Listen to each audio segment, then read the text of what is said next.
யா ஷபாப் அல் உம்மா, இந்த உம்மத்துடைய வாலிபர்களுக்கு சொல்லக்கூடிய மிக முக்கியமான விஷயம் இந்த நேரத்தில் அதுதான்.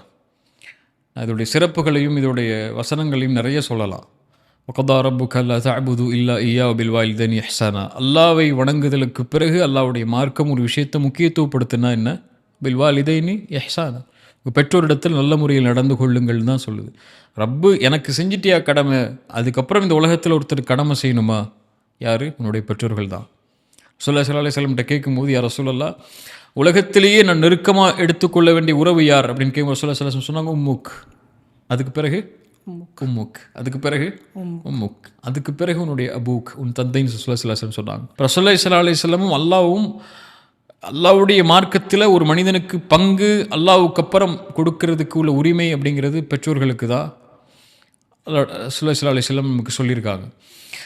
நிறைய ஹதீஸுகள் இருக்குது. ஒரே ஒரு ஹதீஸை மட்டும் சொல்லிவிட்டு நான் இதை ஒரே ஒரு ஹதீஸையும் ஒரே ஒரு நபித்தோருடைய செய்தியை மட்டும் சொல்லிக்கிறேன். ஒரு சஹாபி வந்து கேட்குறார், யா ரசூலல்லாஹ், என் தந்தை மரணமானதற்கு பிறகு அவருக்கு நான் செய்ய வேண்டிய கடமைகள் இருக்கா? அவர் இல்லை, நான் என்ன செய்கிறது? அவருக்கு நன்மை போகணும், அவருக்கு நான் நன்றி சொல்லணும், என்ன செய்யணும்னு கேட்குறாங்க. ஸல்லல்லாஹு அலைஹி வஸல்லம் சொன்னாங்க, ஒ இக்ராமு சதீகிஹிமா. சதீக்னா உன் தந்தை தாயுடைய நண்பர்களை கண்ணியப்படுத்துனாங்க. யாகை, ஒரு பெற்றோர் மரணித்ததற்கு பிறகு அவர்களுடைய நண்பர்களிடத்தில் கண்ணியமாக நடந்துக்கோன்னு சொல்லக்கூடிய மார்க்கம் அந்த தாய் தந்தைட்டு எப்படி நடந்துக்க சொல்லும் இல்லையா? ஒரு சஹாபிட்ட வந்து கேட்குறாங்க, யார் தோழரே, நான் ஒரு தவறு செஞ்சுட்டேன், ஒரு பெண்ணை கொலை செஞ்சுட்டேன், எனக்கு திருமணம் செய்ய வந்தாங்க, அவங்க வேறு திருமணம் செய்ய முற்படுத்திட்டாங்க, நான் கோவத்தில் கொலை செஞ்சுட்டேன், எனக்கு உலகத்தில் தண்டனை கிடைக்க போகுது, ஆனால் அதை குறித்து கவலைப்படலை, அல்லாவிடத்தில் எனக்கு மன்னிப்பு உண்டா நான் செய்த தவறுக்கு? அந்த சஹாபி சொன்னாங்க, அல்லாவிடத்தில் மன்னிப்பு உண்டான்னு கேட்குறியே, உம்மு கஹையா, உன் தாய் உயிரோடு இருக்கிறாங்களான்னு கேட்டாங்க. அவர் சொன்னார், என் தாய் உயிரோடு இல்லை அப்படின்னாங்க. சரி, அல்லாஹ்விடத்தில் தௌபா செஞ்சுக்க, பாவ மன்னிப்பு கேட்டுக்கன்னு. அங்கிருந்த தோழர்கள் கேட்டாங்க, தோழரே, ஏன் அவருடைய தாய் உயிரோடு இருந்தீங்களான்னு கேட்டாங்க. அவர் செஞ்ச பாவத்துக்கு மன்னிப்புக்கு ஏன் தாய் உயிரோடு இருக்காங்களான்னு கேட்குறீங்க? அப்போ அவர் சொன்னார், தோழர்களே, இன்னிலா அலமு அமலன் அக்ரபு இலல்லாஹி அஸ்ஸ வஜல் மின் பிர்ரில் வாலிதா. அல்லாஹ்விடத்தில் நெருங்குவதற்குரிய ஒரு செயலை இந்த உலகத்தில் நான் பார்க்கல, ஒரு மனிதன் தன் தாய்க்கு பணிவிடை செய்வதை தவிரன்னாங்க. இதான் மார்க்கம். உன் தாய் தந்தையை திருப்திப்படுத்தாமல் இந்த உலகத்தில் எந்த ஒரு மனிதன் வாழ்ந்தாலும் சரி, அவனுடைய வாழ்க்கையே ஒன்றுமில்லாத வாழ்க்கை தான். அவன் அல்லாவுக்கும் நாளைக்கு மறுமையில் போய் ரப்பை அவன் அடியான்னு நிற்க முடியாது, உலகத்திலையும் அவன் தோத்துட்டான்.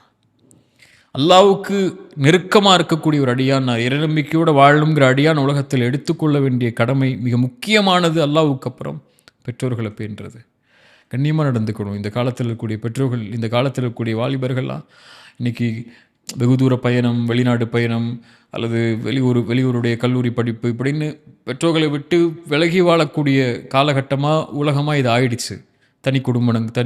மொத்தமாக கூட்டு குடும்பம் யார் இருக்கிறது இல்லை, தனித்தனி குடும்பங்களாக மாறிடுறாங்க. மனைவி வந்துடுறாங்க, குழந்தை வந்துடுறாங்க, அவர் வெளிநாட்டில் இருக்கிறார், அடுத்து நிறைய ஆண்டுகள் பெற்றோர்கள் ஊரில் இருக்கிறாங்க. இந்த நேரத்தில் எவ்வளவு பேணுதலோட கண்ணியத்தோட பெற்றோர்கள் அரவணைத்து போகணுமோ, எவ்வளோ கண்ணியமான முறையில் பேசணுமோ, எவ்வளோ அன்பான முறையில் பேசணுமோ, அந்த அடிப்படையில் அவங்களுடைய உறவாக்கி கொள்ளணும். எப்போவுமே நான் சொல்கிறது ஒன்று தான், அல்லாஹ் உங்களுக்கு ஒரு நாளில் ஒரு முக்கியமான அல்லாஹ் உங்களுடைய ஒரு நாளுடைய அல்லாஹ்வுடைய அன்பையும் அல்லாஹ்வுடைய அருளையும் பரக்கத்தையும் அந்த நாளுக்கு கொடுக்கணுமா, 2 விஷயத்தை செய்வாங்கன்னு சொல்லுவேன்.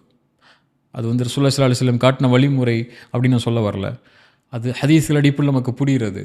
2 விஷயத்தை செய்யுங்க. ஒன்று, காலையிலையும் மாலையிலையும் குர்ஆன் ஓதுங்க. உங்களுக்கு இருக்கக்கூடிய எல்லா பிரச்சனைகளுக்கும் அது உங்களுக்கு சொல்யூஷனாக இருக்கும். 2வது, ஒரு நாளைக்கு ஒரு முறையாவது, நானும் அதில் குறைவுபடுறேன், எல்லாம் என்னை மன்னிக்கணும், இது மூலியமாக எல்லாம் என்னை சீர்திருத்தணும், ஒரு நாளைக்கு ஒரு முறையாவது உங்கள் தாய் தந்தைகிட்ட ஃபோன் பண்ணி பேசுங்க. அவங்க உயிரோடு இல்லையா, அவங்க நண்பர்கள் இருந்தாங்கன்னா ஃபோன் பண்ணி பேசுங்க. அல்லாஹ் உங்களுக்கு பரக்கத் செய்வான். அது மூலியமாக உங்களுடைய நிலைமையை ஒரு தாய் தந்தை புரிந்து உங்களுக்காக கையேந்திட்டாங்கன்னா அல்லாஹ்விடத்தில் அந்த துவா மறுக்கப்படவே செய்யாது. ஒரு தாய் கேட்கக்கூடிய அந்த இஹ்லாஸான துஆ மாதிரி இந்த உலகத்தில் யாரும் உங்களுக்காக துவா செய்ய மாட்டாங்க. அந்த உறவை கையில் வச்சுக்கிட்டிங்கன்னா அல்லாஹ் உங்களோட இருப்பான். அந்த உறவை விட்டுட்டிங்கன்னா அல்லாஹ் உங்களோட ஒருபோதும் இருக்க மாட்டான்.